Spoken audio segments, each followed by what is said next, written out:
entende disso. Você vai acompanhar agora como foi o primeiro dia de julgamento lá no Fórum de Contagem, na reportagem de Wanda Sampaio. Os réus Bruno, Macarrão e Bola foram mantidos em celas separadas no fórum. A ex-namorada de Bruno, Fernanda Castro, e a ex-mulher dele, Daiane Rodrigues, que estão em liberdade e não são obrigadas a vir, decidiram participar do júri. Logo no início do julgamento, houve um confronto entre a juíza Marixa Rodrigues e os advogados dos réus. A juíza concedeu 20 minutos para as alegações preliminares. Eles consideraram pouco tempo. O advogado de Marcos Aparecido dos Santos, o Bola, não concordou e abandonou o julgamento. Ela destruiu a Constituição Federal, mutilou o Código de Processo Penal e fez daqui um Código de Processo Penal de contagem, que nós, advogados, inscritos regularmente na ordem, não admitimos. O que foi feito é um assinte à democracia. A Justiça ofereceu 2 defensores públicos para a Bola, mas o réu recusou e terá 10 dias para apresentar novos advogados. E o julgamento será separado dos outros réus. Quem também saiu do plenário foi Macarrão. Depois de alegar que não se sentia bem, foi autorizado a voltar para o presídio. Só às 4h20 da tarde, os jurados foram definidos. 6 mulheres e 1 homem vão definir o futuro dos 4 réus, acusados pelo desaparecimento e morte de Elisa Samúdio. Era o auge da carreira do goleiro Bruno, capitão do Flamengo, que seria campeão brasileiro em 2009. Ele sonhava com a seleção. Foi quando Elisa Samúdio apareceu grávida, dizendo que o filho era de Bruno, exigindo reconhecimento de paternidade e pagamento de pensão. Em outubro daquele ano, Elisa registrou queixa numa delegacia do Rio de Janeiro, dizendo que sofreu ameaças de Bruno e que foi obrigada a tomar medicamentos abortivos. Em junho de 2010, com o bebê, Elisa é atraída por Macarrão, que prometeu levá-la até Bruno. Ela leva coronhadas do primo do jogador, Jorge Luiz Rosa, menor de idade na época. Tempos depois, a perícia confirmou que o sangue encontrado é de Elisa. A ex-amante de Bruno foi levada para o sítio do jogador, perto de Belo Horizonte.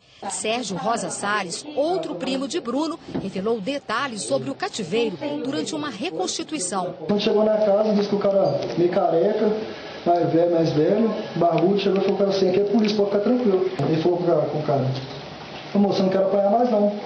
Disse que ele falou cara assim, se não apanhar, você vai morrer. Disse que ele foi deu a gravata nela. Aí quando ela caiu, disse que o Macarrão pegou e chutou ela. O Bruno falou que viu, que eu... Não, ele não falou que viu. Ele só falou que estava arrependido. Ele falou que estava arrependido? Uhum. E o Jorge falou o quê? Só falou assim que o cara falou que ia dar pro cachorro, só que eles não queriam ver.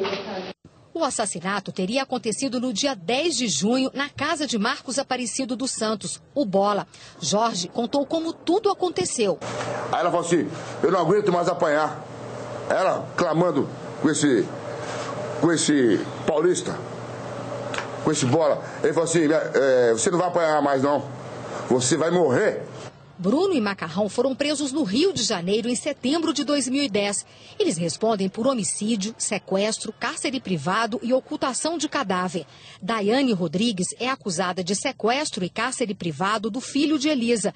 Fernanda Castro é julgada pelo sequestro e cárcere privado de Elisa e de seu filho. Bom, ontem eu estive lá também, como eu disse, no fórum, acompanhei de perto, observei bem as expressões, o Bruno com um olhar constantemente para o alto, um olhar de quem não está... Agora parece que a ficha está caindo, ele está entendendo, depois de 2 anos e meio, quase 2 anos e meio aí preso, estava lá a esposa, a ex-esposa dele, né,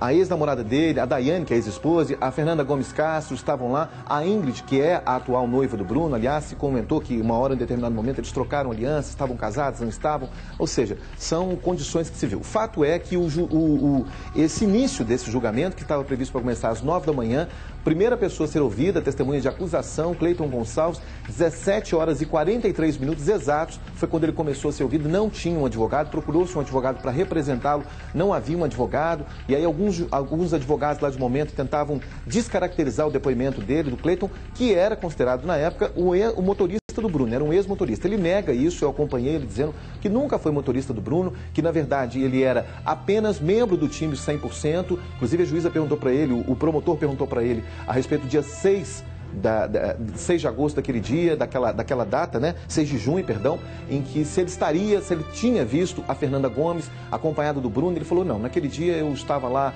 em Ribeirão das Neves apenas para uma partida de futebol, não vi aquela mulher. A juíza pediu para que ele olhasse para a Fernanda, aí ele olhou para a Fernanda Gomes e falou, você conhece ela? Não, conheci ela só depois, em outro estado, lá no Rio de Janeiro.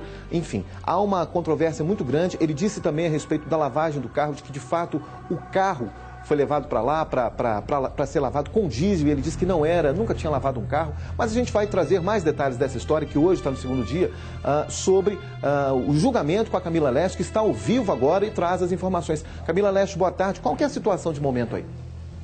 Boa tarde, Jacques. Boa tarde a todos do Me Chama Que Eu Vou. Olha só, chove muito neste momento aqui no Fórum de Contagem, onde neste momento está sendo ouvida a delegada Ana Maria dos Santos. Ela é que colheu aí o depoimento de Jorge Rosa, o primo do goleiro Bruno, que foi o primeiro a dizer que Elisa Samúdio teria sido assassinada. Hoje o dia foi bastante movimentado. O goleiro Bruno destituiu o advogado dele, o Rui Pimenta, e depois queria também dispensar o advogado Francisco Simim, alegando que ele é advogado também da ex-mulher dele, Daiane Rodrigues, e que isso poderia prejudicar a defesa dela. Só que aí a juíza Marixa Rodrigues decidiu então desmembrar o processo da Daiane e manter o julgamento do goleiro Bruno, já que a prioridade é para o réu que está preso. Eu vou conversar agora ao vivo com o professor de Direito, Geraldo Toledo, que vai falar um pouquinho, vai fazer uma análise desse segundo dia de julgamento.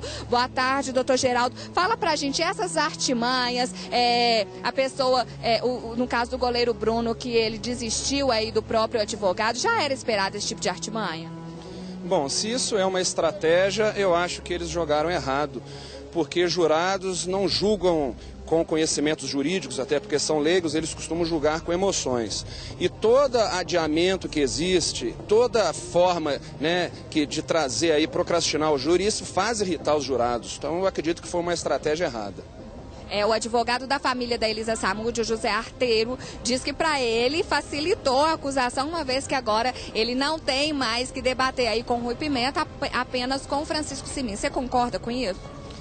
Bom, os advogados tiveram aí 2 anos e meio para preparar a defesa, então não vejo até por que eles insistirem em adiamentos.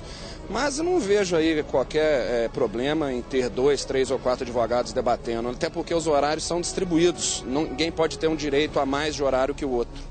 Para os advogados, um caso com essa repercussão, ele fica mais complicado? Bom, o advogado, ele na verdade defende os fatos. Né? Se uma outra pessoa não gosta do advogado ou acha que aquele advogado é melhor que o outro, eu acho que isso não interfere em nada. O que está sendo avaliado é não a atuação do advogado em si, o que aconteceu naquele episódio. Eu não sei se você pode falar a respeito disso. A gente conversou mais cedo, agora há pouco, aliás, com o José Arteiro, advogado da família de Elisa Samúdio, e ele disse pra gente que o Bruno está frito. Na opinião dele, o Bruno vai ser condenado. O que você pensa nesse segundo dia de julgamento? Bem, o inquérito foi muito bem formulado, eu tive acesso a ele, inclusive. É um inquérito praticamente perfeito.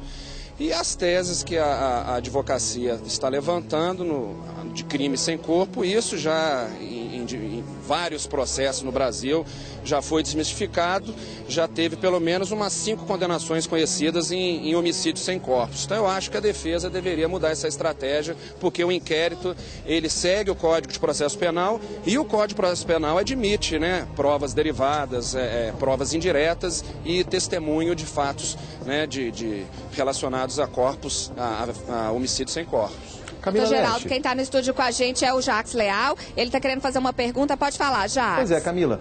Ontem foi composto aí o conselho de sentença, que foi estabelecido aí por 6 mulheres e 1 homem. Queria que você perguntasse para o especialista se isso, de alguma forma, o fato de serem 6 mulheres, e mulher normalmente age mais com o coração mesmo e tudo, até porque não se espera essa questão jurídica, não é o conhecimento jurídico, é mais o momento, elas vão julgar com o coração e com a razão também, se ele acha que isso, de certa forma, beneficia o goleiro Bruno.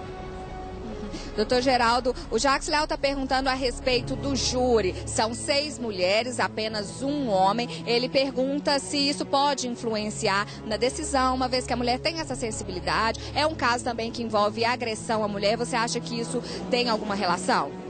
Sem sombra de dúvidas, um outro erro da defesa foi manter esse conselho de sentença. Afinal de contas, não só pela sensibilidade feminina, mas também pelo fato que os próprios jurados, sejam homens ou sejam mulheres, eles costumam julgar, votar em virtude de influências emocionais, deixando muitas vezes a técnica de lado. Mesmo nesse caso em que não há, segundo a defesa, não há prova de que houve um crime? Bom, é uma tese que não há o corpo, não há a materialidade, mas provas, existe aí um conjunto probatório muito forte que indica de forma verossímil que ocorreu o homicídio e esse corpo foi deteriorado, talvez jogado no rio. Se fosse assim, seria muito fácil, né? As pessoas começarem a matar os outros, queimar o corpo e jogar em oceano, como foi falado ontem. Isso daí aumentaria até a impunidade. Existe sim a possibilidade de condenação por crime sem essa materialidade. Ok, eu te agradeço muito pela entrevista. E Jacques Leal, a gente continua aqui na porta do fórum, tá chovendo bastante. Eu vou tentar andar um pouquinho aqui para a gente falar com o advogado da família da Elisa Samúdio, o José Arteiro. José, pode chegar aqui, por favor, falar com o Me Chama Que Eu Vou. Nós estamos ao vivo na TV Bandeirantes. Fala com a gente, por favor. Você tinha me falado mais cedo que para você o Bruno tá frito. Você acha que Bruno vai ser mesmo condenado? Eu não vejo alternativa. A prova é toda contra ele. As testemunhas que ele arranjou são todas contra ele. Então o que eu posso fazer? Eu posso dizer que ele está frito. Na linguagem dos políticos, né? Ele está frito. A testemunha até agora, o depoimento da delegada Ana Maria Santos, ela que ouviu o depoimento do primo do Bruno, ela, na sua opinião, está condenando o Bruno também, o depoimento dela? Também. Por quê? É, porque são as ideias malucas que vieram do Quaresma. Agora sobrou para eles aí. Eu sei isso aí. Para você, o fato do Rui Pimenta ter saído do caso facilitou a acusação? Olha, não facilitou, não. Ficou metade acusação. Entendeu? Porque uma coisa é você ter duas cabeças pensantes. Outra coisa é você ter só uma. E eu não acho que o Simim possa aguentar essa pressão, não é muito grande. Vai ser a pressão muito grande dos acusadores, viu? Pode ter certeza. Agora, Zé Arteiro, hoje foi um dia bastante movimentado. O Bruno destituiu o advogado dele, Rui Pimenta. Depois queria se desfazer também do Francisco Simim. Você acha que isso pode atrasar ainda mais o processo ou o fato da Daiane ter saído? Isso vai acelerar o processo. Tudo isso aí é para acelerar. O que está acontecendo até agora é mesmo com o intuito de prejudicar o Bruno, sabe? Que ele próprio se prejudicou. A hora que ele tira o Rui Pimenta, ele está se prejudicando. Entendeu? Porque ele podia ter os dois uma vez. Então por que ele tem um só? Não é verdade? Sua expectativa é que o julgamento dure quantos dias? Vai até quando? Eu acredito que no máximo sexta-feira. Se não for, no próximo dia. Entendeu? Não está longe de fazer isso aí, não. Ouviu o testemunho e acabou. Aí vai ler peças, mas as peças podemos ler. A nossa maneira, né? Eu vou dizer só o que eu quero.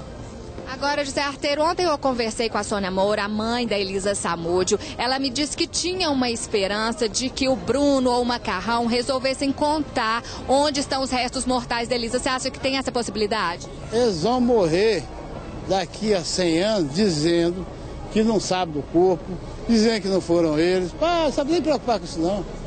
Eu conheço esse tipo. Né? Acho que não conta. Conta nada. Nem as mulheres contaram. Zé Arteiro, muito obrigado por falar com a gente. Um abraço ao pessoal que gosta da TV Bandeirantes. É o...